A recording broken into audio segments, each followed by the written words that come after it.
வாழ்க வையகம், வாழ்க வையகம், வாழ்க வளமுடன். குரு வாழ்க, குருவே துணை. குருவின் மலரடி போற்றி. சிந்தனையை உடல் நலத்தை சீரமைத்து உய்வித்த குருவே வாழ்க. தியானமே யோகம், யோகமே ஞானம். தமிழ் ஆனந்த யோகம். வாழ்க வளமுடன். மையன்பர்களே, எண்ணம் ஆராய்தல் என்ற ஒரு பயிற்சியின் சிந்தனைகளை நாம் தொடர்ந்து கேட்டு வருகிறோம். இதுதான் முதல் தற்சோதனை தலைப்பாக இருப்பதால் இதை பல்வேறு தலைப்புகளிலே நாம் நமது புத்தகத்திலே கொடுத்திருக்கிறோம். அதில் இறுதியான தலைப்பு இதுவாகத்தான் இருக்கும் என்று நினைக்கிறேன். எண்ணம் ஆய்வு செய்வது, அதாவது எளிய பயிற்சி முறை. இப்போ இந்த இடத்துல இந்த எண்ணம் ஆராய்தல் என்பதே தேவையா என்று ஒரு கேள்விகள் இப்பொழுது சமுதாயத்தில் இருக்கிறது. எண்ணம் ஆராய்தல் என்று சொல்லும் பொழுது இதில் நாம் பிரித்து பார்க்கிறோம். நல்ல எண்ணம், தீய எண்ணம் என்று பிரித்து பார்க்கிறோம். நல்ல எண்ணத்தை நாம் மேலும் மேலும் வளர்த்து கொள்ள வேண்டும். தீய எண்ணம் வராமல் நாம் சங்கல்பம் செய்து கொள்ள வேண்டும் என்பதுதான் இங்கே அடிப்படை பயிற்சியாக இருக்கிறது. இதில் இப்பொழுது என்ன சொல்லுகிறார்கள் என்றால், அந்த தீய எண்ணத்தை நினைத்து நினைத்து நீங்கள் சங்கல்பம் செய்கிறீர்களே, தீய எண்ணத்தை நினைக்கவே கூடாது. அதாவது இது யாரு அப்படின்னு சொன்னோம்னா, அந்த பாசிட்டிவ் திங்கிங் என்று சொல்லுகிறார்களே, அந்த மாதிரி அந்த பயிற்சி கொடுப்பவர்கள் எல்லாம் இதுல நெகட்டிவா போய் நீங்க நினைக்க வேண்டியிருக்கு என்று சொல்லுகிறார்கள். இப்போ மகரிஷி சொல்லியிருக்கிற இந்த எண்ணம் ஆராய்தல் மட்டும் அல்ல. நான் இப்படியெல்லாம் இவர்கள் சொல்வதையெல்லாம் பல நாட்களாக சிந்தித்து சிந்தித்து பார்க்கும்போது, ஆன்மீகம் என்பதே நம்மிடம் இருக்கக்கூடிய அந்த எதிர்மறையான எண்ணங்களையும், எதிர்மறையான செயல்களையும், எதிர்மறையான பதிவுகளையும் நீக்குவதுதான் ஆன்மீகம் என்று எனக்கு தோன்றுகிறது. முழுக்க ஆன்மீகமே இதுதான். ஏனென்று சொன்னால், ஆன்மீகம் என்பதில் நாம் பெறுவதற்கு ஒன்றுமே இல்லை. நாமே அறிவாகி தெய்வமாக இருக்கிறோம் என்பதை உணர்ந்து கொண்டோம். ஆனால் நமக்கு மேலாக தேவையில்லாத இந்த எதிர்மறையான விஷயங்கள் அந்த அற்புதமான ஒரு அறிவாகிய தெய்வ நிலையின் அந்த அன்பு நிலையை மறைத்து கொண்டு இருக்கிறது என்பதைத்தான் ஆன்மீகம் சொல்லுகிறது.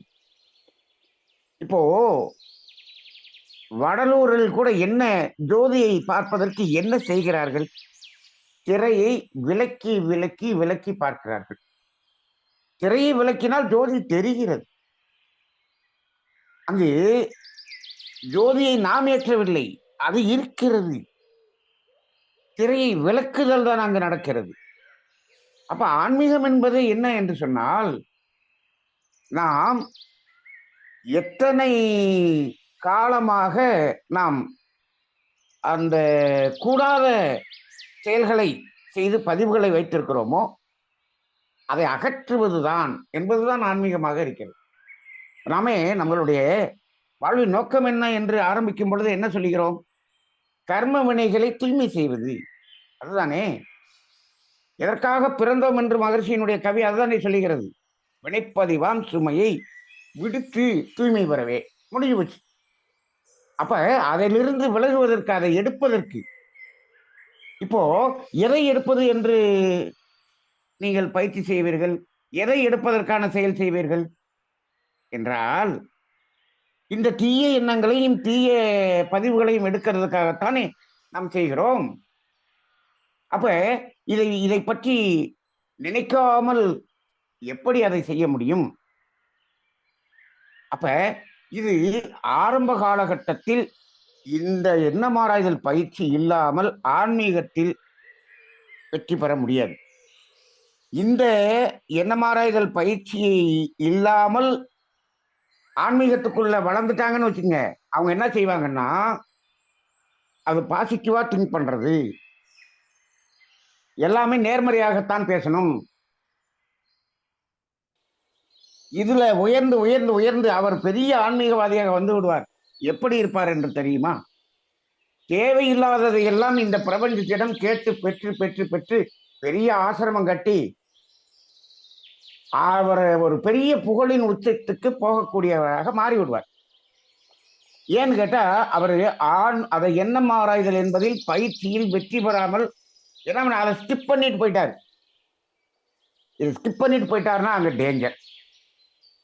அப்ப மகரிஷி தெளிவா இந்த இடத்துல கொடுக்கிறாரு. அதனால எண்ணம் ஆராய்தல் வாழ்க்கை முழுவதும் தேவைன்னு அவர் சொல்லல. இந்த நெகட்டிவா எப்பயுமே நினைச்சுக்கிட்டு இருக்கணும்னு சொல்லல.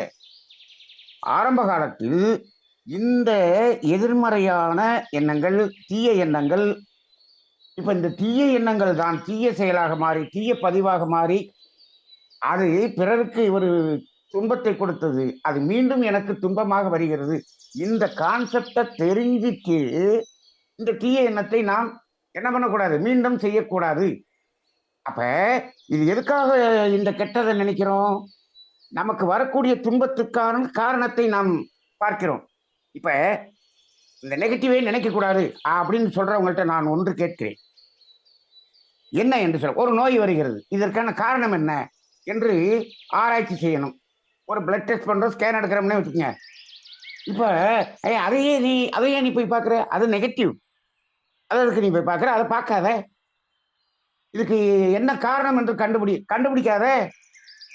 ஏன், இது துன்பம் தானே, துன்பத்துக்கான காரணம் வந்து நெகட்டிவா இருக்கும். ஐயோ, நான் நெகட்டிவ பார்க்க மாட்டேன். இப்போ இந்த குரங்கு பொம்மை சொன்னாங்க இல்லையா அன்னைக்கு, கமலவணி அம்மா சொன்னாங்க, குரங்கு பொம்மை. இப்போ நல்லா இருக்கிறப்ப இதை பார்க்காதே, கேட்காதே, பேசாதே, அதானே? சரி, இப்ப நீ துன்பத்தில் இருக்கும்போது இந்த துன்பத்துக்கான காரணத்தை கண்டுபிடிக்காமல் எப்படி அந்த துன்பத்திலிருந்து வெளியே வருவாய்? அப்ப ஆரம்ப காலகட்டத்தில் இந்த எண்ணம் ஆராய்தல் பயிற்சி செய்யாமல் ஆன்மீகத்தினுடைய பாதைக்குள்ள நுழைய முடியாது. இது ஆரம்பகட்ட பாதை. அதாவது இதை என்ன சொல்லலாம்னா, ஒரு என்ட்ரன்ஸ் டிக்கெட்னு சொல்லலாம். இதுல ஜெயிச்ச பிறகுதான் உள்ள என்ட்ரி ஆகணும். இதுல இப்போ அருணாமா சொன்ன மாதிரி ஒரு 48 நாள் ஒரு 500 எண்ணங்களுக்கு பயிற்சி செய்து விட்டோம். அந்த 500 எண்ணங்களுக்கு சங்கல்பம் செய்து விட்டோம். இப்ப இந்த இடத்துல சங்கல்பம்ங்கிற அந்த வார்த்தை வருது பாருங்க. சங்கல்பத்தில் என்ன சொல்றாரு? இது மீண்டும் வரக்கூடாது, இதை செய்ய மாட்டேன் என்பதற்கு தான் சங்கல்பம். சரி, அப்ப இப்படி செஞ்சிட்டோம். அதுக்கப்புறம் கெட்ட எண்ணங்களே வருவதில்லை என்ற ஒரு நிலை வந்துவிடும். அப்ப என்ன பண்ணலாம்? ஆன்மீகத்துக்கு உள்ள நீ பயணிக்கலாம். அதன் பிறகு இந்த கெட்டதை நினைக்கணும்னு அவசியமே இல்லை. கெட்ட எண்ணம் வந்தாலும் அது கெட்ட எண்ணமே வராது. அது தோன்றும் போதே மறைந்து விடுகிறது. அதுக்கப்புறம் நீ என்ன பண்ணலாம்? பாசிட்டிவ் மட்டும் நினைக்கலாம், நல்லதை மட்டும் நினைக்கலாம். சரி, பாசிட்டிவ்னு வச்சுக்கோமே. இப்ப அவங்க சொல்றாங்க நெகட்டிவ் பாசிட்டிவ்னு சொல்றாங்க. நேர்மறை நேர்மறை என்ன? எது நேர்மறை?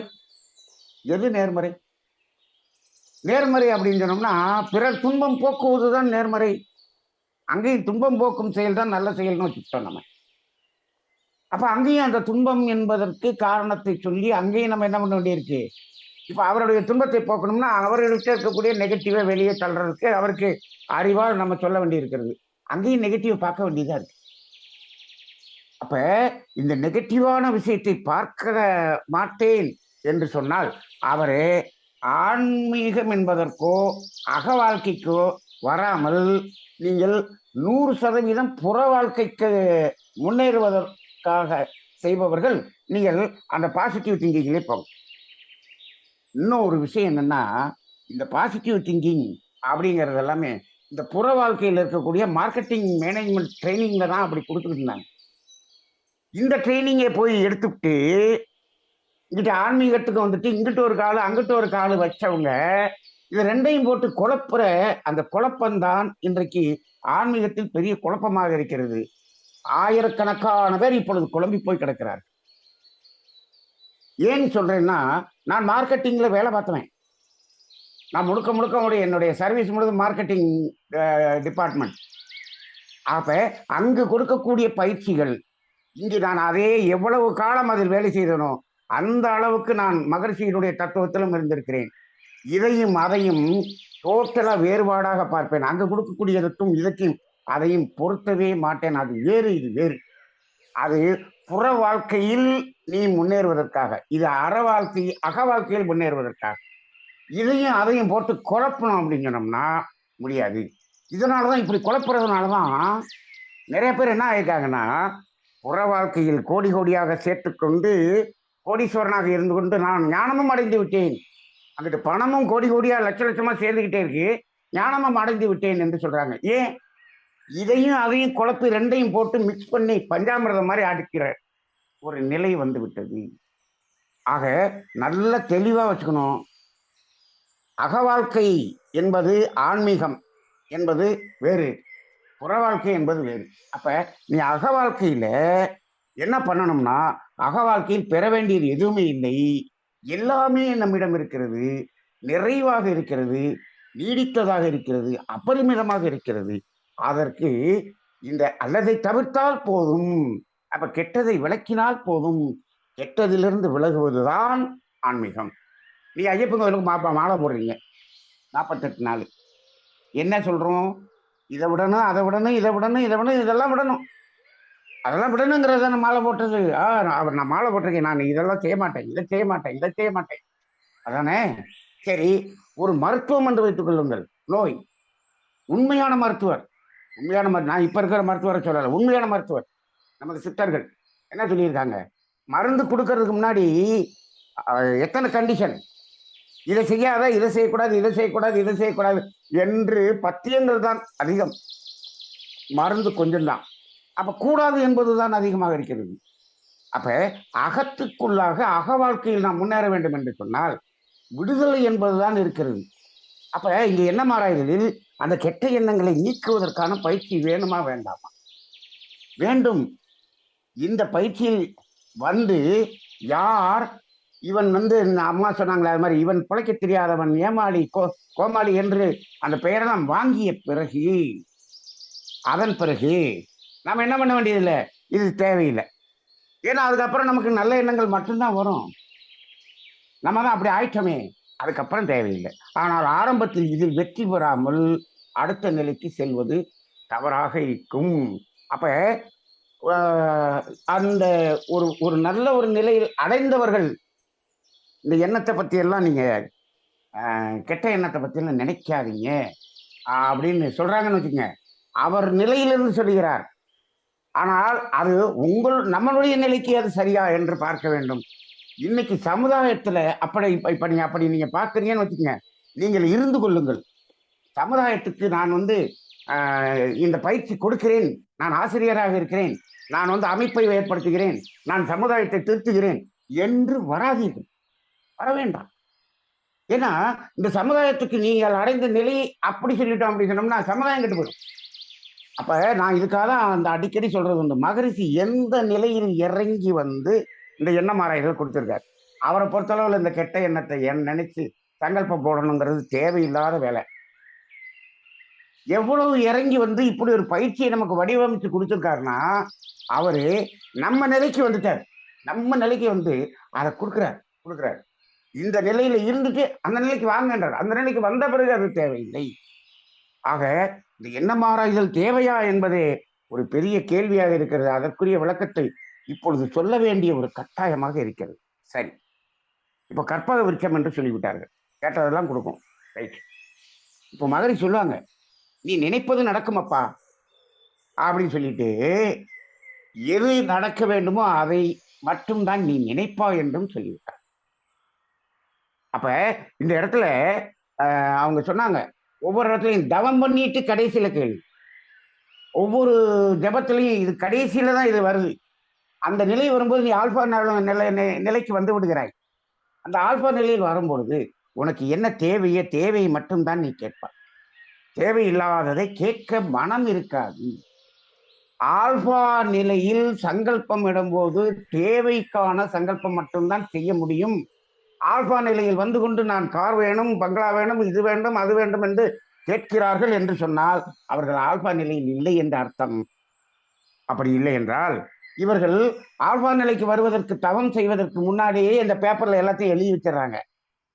இதெல்லாம் நம்ம கேட்கணும் அப்படின்னு எழுதி வச்சிடறாங்க. இப்படி நடக்கிறது, ஒரு அமைப்பில் நடக்கிறது. எப்படி முன்னாடியே எழுதி வச்சிடறாங்க. ஆல்பா பவர் அப்படின்னு ஒரு ஆர்கனைசேஷன் நடக்கிறது. முன்னாடி என்ன பண்ணிடுறோம், நம்ம இதெல்லாம் கேட்கணும்னு எழுதி வச்சுட்டு தவம் பண்ணிட்டு தவம் பண்ணி ஆல்பா லெவல்ல நம்ம கேட்கிறோம் என்று கேட்கிறார்கள். நான் என்ன தான் சொல்லுகிறேன்னா, முதல்ல எப்ப எழுதி வச்சுட்டு நீ அந்த தவம் செய்ய ஆரம்பிக்கிறியோ அந்த தவமே உனக்கு சித்திக்காது. நீ பீட்டா லெவல்லையே தான் இருந்து கொண்டு இருப்பாய். கடைசியில் பீட்டால தான் அதை கேட்ப, இல்லாட்டி கேட்க முடியாது. நீ எழுதி வைத்து விட்டு உண்மையிலேயே ஆக்னி தவம் செய்திருந்தால் நம்ம எழுதியெல்லாம் தேவையில்லாத எழுதி வச்சிருக்கோமே அப்படின்னு மனம் வேண்டாம் என்று சொல்லும். ஆக இப்ப இந்த இடத்தில் கற்பக விருட்சம் என்று அது கொடுக்கும். மகரி சொல்லுவாங்க, அதுக்கு மீறி நீ அதை திருப்பி திருப்பி கேட்டுக்கிட்டு இருந்தீங்கன்னா உனக்கு கொடுத்துரும்பா, அதுக்குரிய விளைவு வந்துடும் பாருங்க. ஏன் வருது? ஏன் வருதுன்னா, அதாவது நீ தேவைக்காக எதை பெற்றாலும் அது இயற்கையின் வளத்தை நீ பெறுகிறாய். இயற்கையின் வளம் எவ்வளவு கொடுத்தாலும் அது இயற்கையில் குறையாது. ஆனால் தேவைக்கு அதிகமாக இருக்கக்கூடியது நீ கேட்டு கேட்டு கேட்டு சங்கல்பம் போட்டு பெறுகிறாய் என்று சொன்னால் அது இந்த சமுதாயத்திலிருந்து பிறரிடமிருந்து தான் நமக்கு வரும். பிறரிடமிருந்து பறித்து தான் நாம் வாங்க வேண்டியிருக்கும். அதற்குரிய விளைவும் வரும். ஆக இந்த கற்பக விருட்சம் சொன்னதுனால இந்த இடத்துல இதை பேச வேண்டியது. சரி, இப்போ என்ன மாதிரி பழக்கம், சூழ்நிலை, பிறர்மன தூண்டுதல், கருவமை, இது 4 தான் டேஞ்சர். இது நம்ம பல தடவை பார்த்துருக்குறோம். இதுல தான் ஆராய்ச்சி பண்ணணும். தேவையிலும் தெய்வீகத்திலும் ஆராய்ச்சி தேவையில்லை. இப்ப இந்த 4ல தான் ஆராய்ச்சி பண்ணணும். அப்படி இப்ப இந்த பழக்கம் சூழ்நிலைக்கு அவங்க நிறைய உதாரணங்கள் சொன்னாங்க. அற்புதமாக இருந்தது. நிறைய இது உதாரணங்கள் சொல்லிக்கொண்டே போகலாம், சொல்லிக்கொண்டே போகலாம். சில உதாரணங்கள் பழக்கத்திலும் பொருந்துகிறது, சூழ்நிலையிலும் பொருந்துகிறது, பிறர்மன தூண்டுதலிலும் பொருந்துகிறது. அப்படி நிறைய இருக்கிறது. இந்த கருவ அமைப்பை பற்றி சொல்லும்போது அது ரொம்பவும் சிந்திக்க வேண்டியதாக இருந்தது. அந்த கருவ அமைப்பிலே அந்த 10 மாதங்கள் அது ரொம்ப குரூசியல் பீரியட் அப்படின்னு சொல்றோம். நம்ம நாட்டில் வச்சிருந்தாங்க. இப்ப இந்த இடத்துல ஒரு புதிய சிந்தனை இவங்க பேசும்பொழுது எனக்கு ஒரு புதிய சிந்தனை தோன்றும். என்ன என்று சொன்னால், கரு உண்டாகும் போது அங்கு தந்தை வழி, தாய் வழி அந்த கர்ம வினைகள் சஞ்சித கர்மமாக பதிவாகிவிட்டது. இதுதான் இவருடைய சஞ்சிதம் என்று பதிவாகிவிட்டது. இப்ப பாருங்க, அது நமக்கு அந்த குழந்தை வெளியில வருது இல்லையா, வெளியில டெலிவரி ஆகும்போது டெலிவரி ஆகிறதுக்குள்ள இந்த தாய் அவங்களுடைய பொறுப்பு என்ன என்று சொன்னால், இந்த வெளியே வருவதற்குள் இந்த சங்கீதத்தை எவ்வளவு குறைக்க முடியுமோ குறைக்கிறதுக்கான அற்புதமான ஒரு வாய்ப்பு. அது மட்டுமல்ல, வெளியே வந்த பிறகு இந்த குழந்தை இந்த சங்கீத கர்மத்தை எல்லாம் குறைப்பதற்கான செயலை செய்வதற்கான அந்த எண்ணப்பதிவுகளை உள்ளே பதிவு செய்வதற்கான ஒரு வாய்ப்பு. இந்த 10 மாதங்கள் இந்த சஞ்சித கர்மத்தில் 2 விஷயம் அவங்க செய்யலாம். என்ன ஒண்ணு, அங்கேயே கொஞ்சம் குறைச்சிடலாம். இது குறைப்பதற்கான பேசிக்கான இந்த கர்மவினை குறைப்பதற்கான அடிப்படையான அனைத்தையும் அங்க என்ன பண்ணிடலாம், செய்து விடலாம். அப்ப 15,000 குழந்தை பிறந்த பிறகு முழுக்க முழுக்க முழுக்க அது இந்த கர்மவினையை நீக்கி அந்த இறை உணர்வு பெறக்கூடிய குழந்தையாக மாறும். அப்ப இந்த 10 மாதம்ங்கிறது கருவமைப்புல எவ்வளவு குரூசியல் பீரியடா இருக்கிறது. அப்ப அந்த மகரிஷி சொல்றாங்க, கரு உருவாகும் போது ஜாதகம் எழுதுவது வேறு, பிறக்கும் போது இருக்கிறது வேறு அப்படின்னு சொல்லி இருக்கிறார். அதை கணக்கிடுவதற்கு இன்றைக்கு ஆளுகள் இல்லைன்னு சொல்லி இருக்கிறார். சரி, இப்ப ஏன் இதுக்கு 2க்கும் வித்தியாசப்படுது அப்படின்னா, இந்த 10 மாதங்களில் அவர்கள் எவ்வளவு கரெக்ட் இருக்கிறார்கள் அதை கழிச்சுட்டு எழுதணும். அதுக்காகத்தான் சொல்லி இருக்கிறாங்க. ஆனால் இப்பொழுதெல்லாம் நாம் கழித்து எழுதணுமா கூட்டி எழுதணுமா அவர்கள் சிந்தனையில் நான் விட்டு விடுகிறேன். இந்த 10 மாதத்தில் இவர்கள் செய்த செயல்கள் எல்லாம் இன்னும் கொஞ்சம் அந்த கர்மவினையில் இன்னும் கொஞ்சம் சேர்த்து கொள்ளக்கூடிய செயல்களாக இப்பொழுது மாறிக்கொண்டிருக்கிறது. அப்ப பிறக்கும் போது இருக்கக்கூடிய ஜாதகம் கடுமையான ஜாதகமாகத்தான் மாறும்.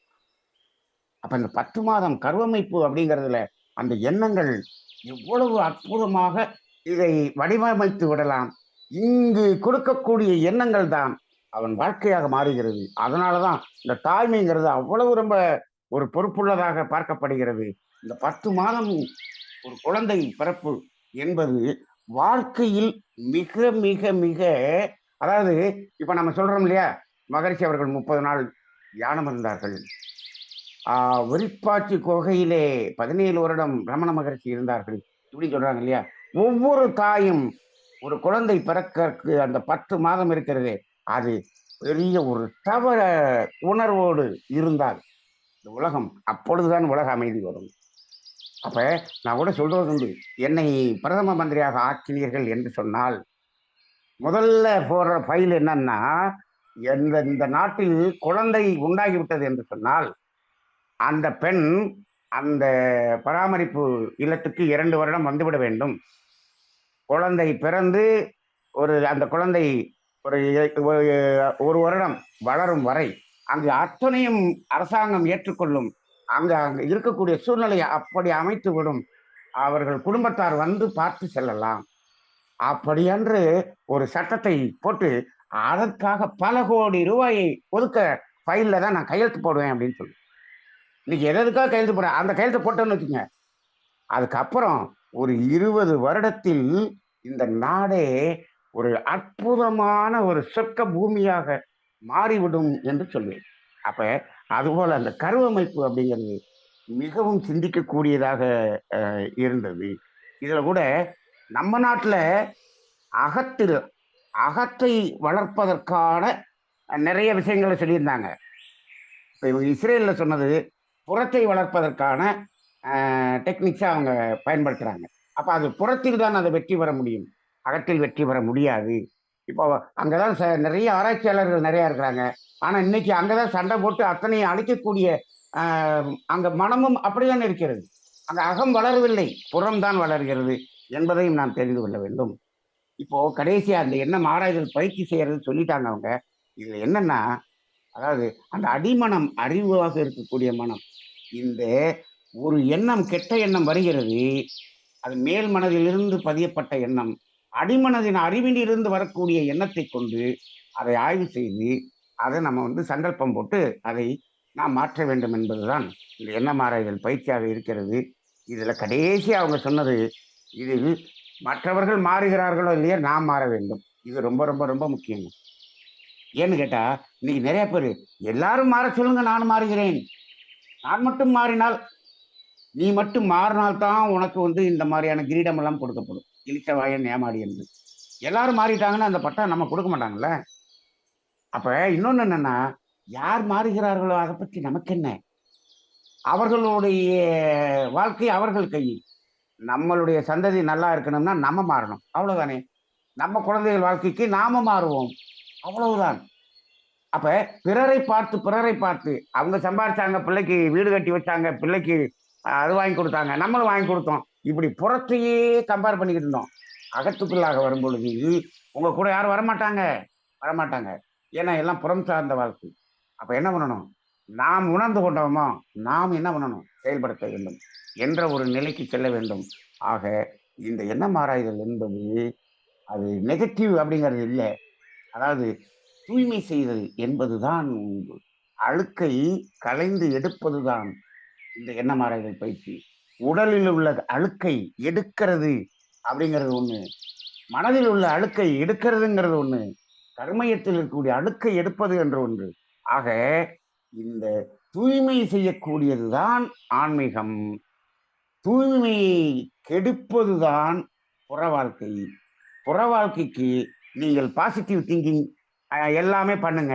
ஆனா அக வாழ்க்கையில் சங்கல்பம் என்று விடுவதற்கான சங்கல்பத்தை மட்டும் செய்யுங்கள். பெறுவதற்கான சங்கல்பம் செய்தீர்கள் என்று சொன்னால் அங்கு அது தூய்மை கெட்டுவிடும், கர்ம வினை கூடிவிடும். அகத்தில் இருக்கக்கூடியதை களைவதற்கான சங்கல்பம் எடுத்தீர்கள் என்று சொன்னால் கர்ம வினை தூய்மையாகும். நிம்மதி உங்கள் சாய்ஸ் என்ற அடிப்படையில் சமுதாயத்துக்கு நாம் விட்டு விடுவோம். நன்றி, வாழ்க வளமுடன்.